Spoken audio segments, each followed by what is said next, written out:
SDG 12, Responsible Consumption and Production. The underlying principle here is to ensure sustainable consumption and production patterns. I'm sure all of you are familiar with the issues that we have in relation to limited resources and global resources running out, using products sustainably, ensuring that products are recycled.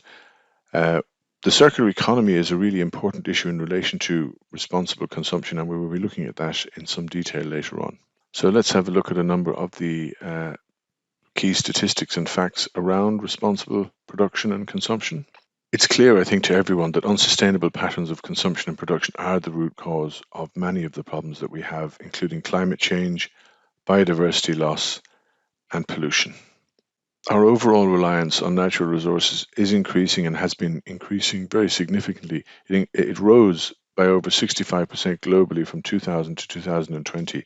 And bear in mind, the years that we're talking about there, everyone was familiar with the issues that we have, the climate change issues. These are not new. So it has risen in spite of best efforts, 65% in the last 20 years. The vast majority of the world's electronic waste is still not being safely managed. If you look at some of the statistics there, 1.2% in Latin America, 1.6% in Sub-Saharan Africa. Europe and North America, as you might expect, are doing better with 46.9%, but still there's a long way to go. And the global average is only 22.8%. So, we're talking very significant challenges in this particular SDG. Food waste. Too much food is being lost or wasted in every country every day. From harvesting, transport, storage, and processing, there's all areas where food loss can occur. 13.3% of the world's food is lost after harvesting and before it reaches the retail markets.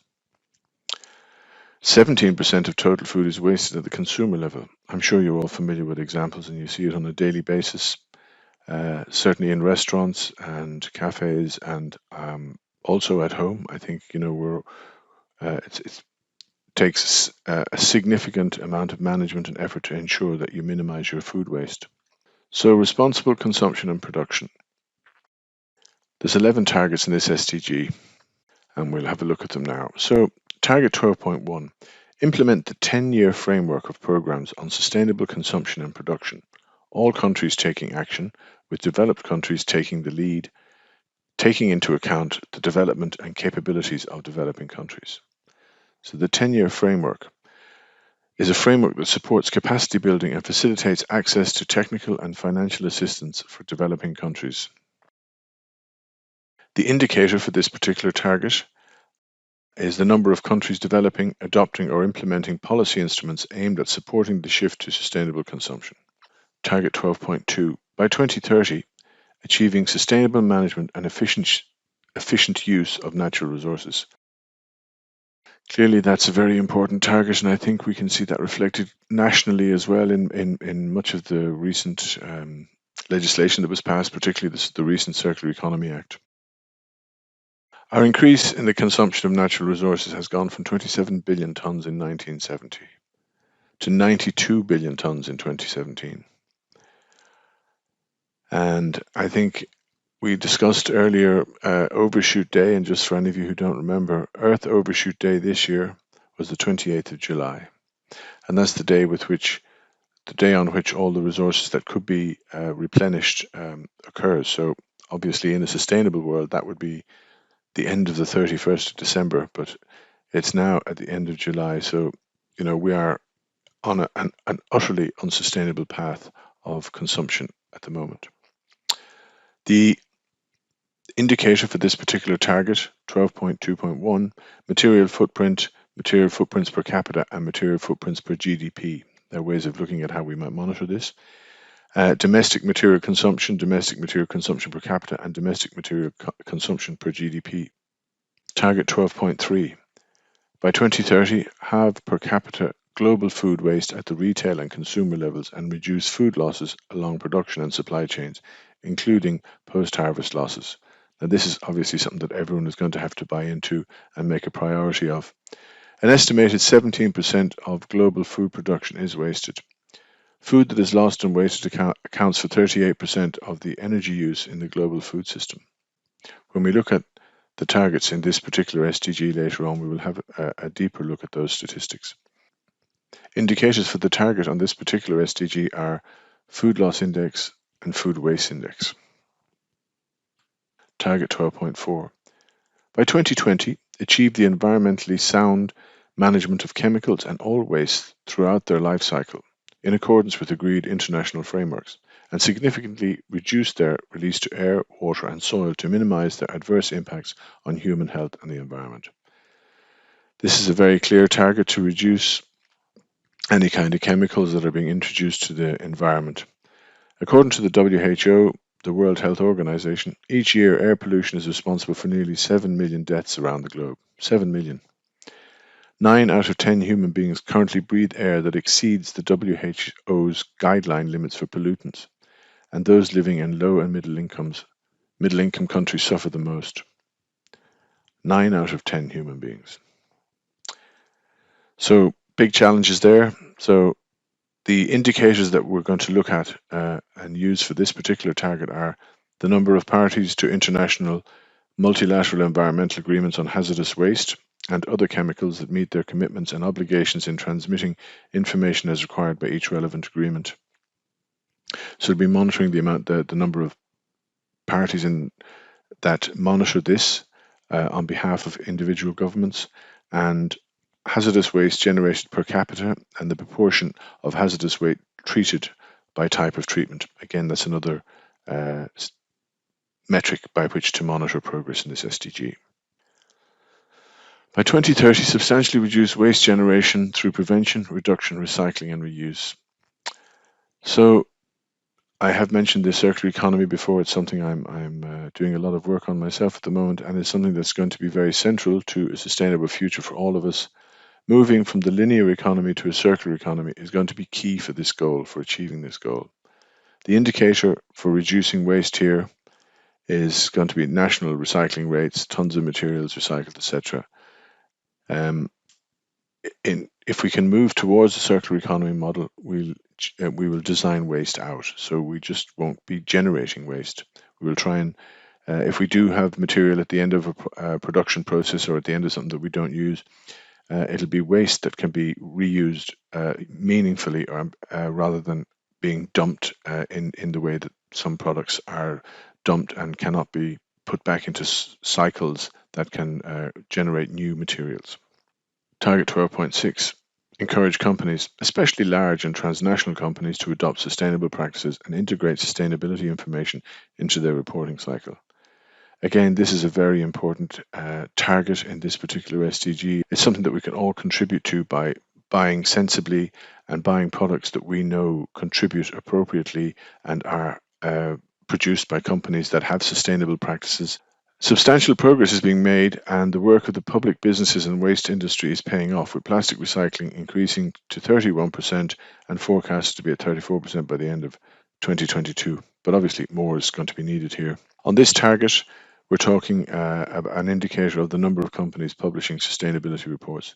Sustainability reporting is going to be key going forward, getting companies to report their sustainability status, their sustainability statistics, their targets, their aspirations. Bring sustainability front and center primarily, but also provides a way for people to review and monitor, and it provides a way for people to make informed decisions about using certain companies. Target 12.7. Promote public procurement practices that are sustainable in accordance with national policies and priorities. Again, this is key to making progress in this particular goal. Public procurement refers to the process by which public authorities, such as government departments or local authorities, purchase works, goods or services from companies. The decisions need to be made in line with sustainable priorities. Do you think the Irish government are doing this?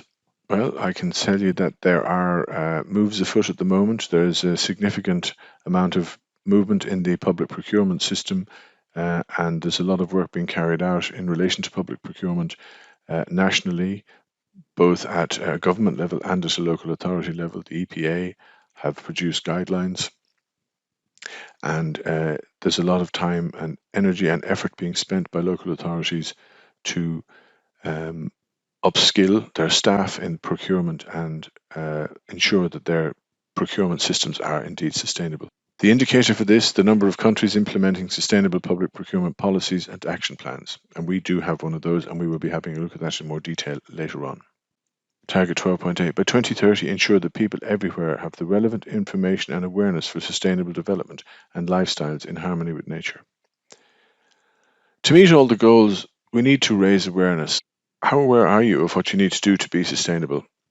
I'm sure some of you have your ideas, have good ideas, and I'm sure everyone has some ideas of what they might do, but hopefully, after doing this course, you will have a wider range of ideas of things you might be able to do and a greater awareness, hopefully, of the things that are being done globally and nationally in relation to sustainability. And hopefully, you will have a better understanding of how these systems are working, and you will have more knowledge in relation to where these activities are happening and what organizations you can either work with or subscribe to that will promote sustainability and sustainable development in the Irish context.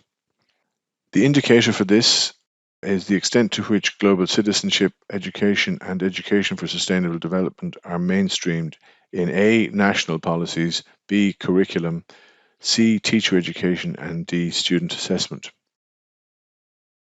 Interestingly, these are all being addressed certainly at the moment in ATU.